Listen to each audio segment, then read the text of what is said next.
So yesterday, get Arsenal and United drawing 1-1. Pretty poor game overall, really. Probably summed up where the two teams are at. United just obviously struggling and poor and low on confidence, and Arsenal just kind of lost a bit of momentum and just extremely blunt with all the injuries that they obviously have. So yeah, I thought the game kind of told the story of the two teams exactly where they were at. Got a little bit more exciting, a bit more interesting in the second half. First half was poor.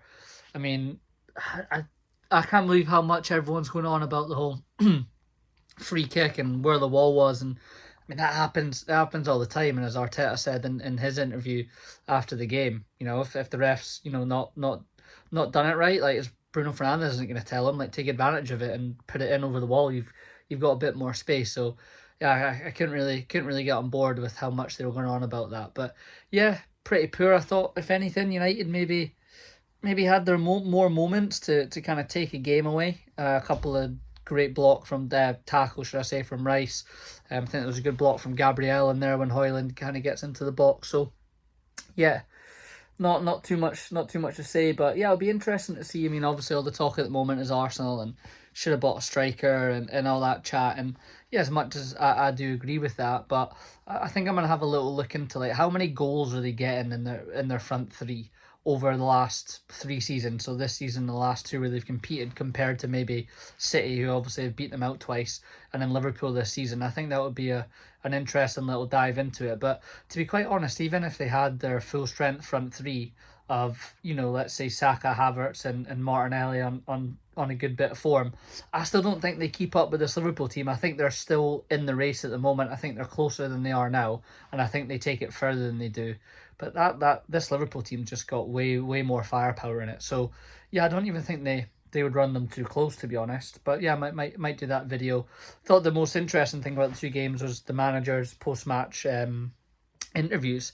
Arteta not storming out, but you could clearly was obviously frustrated with the question of, should you have bought striker? We've been let down, and is the title race over? And yeah, the fact that he walks out can tell. I think Neville said it after the game. That's obviously sitting on him heavy, and that shows a little bit of frustration. And you can see it in the team. They've lost the zip a little bit. They know they're blunt up top. They don't seem as solid at the back as they were, and that's kind of what they've built the whole season off of. Really, that's kind of what they've gone to.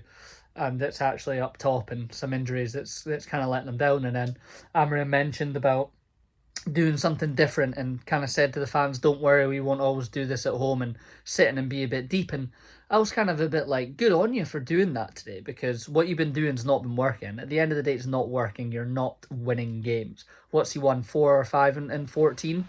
So like, it's not winning games. And I thought yesterday was probably their best chance of getting something, and that doesn't mean that he doesn't need to play 3-5-2 or whatever. It's just, let's just sit in and soak the pressure up a little bit and kind of just go on the counter attack and take it from there. And yeah, the more you get points on the board, the more the players will get behind your ideas. If you continuously keep losing, it doesn't matter. You can turn around and say, well, I need 10 new players in, but it's not how the game works, and that's going to take a bit of time. So you need to try and work it. So I think he should be proud of himself for what he did yesterday, to be honest. I do.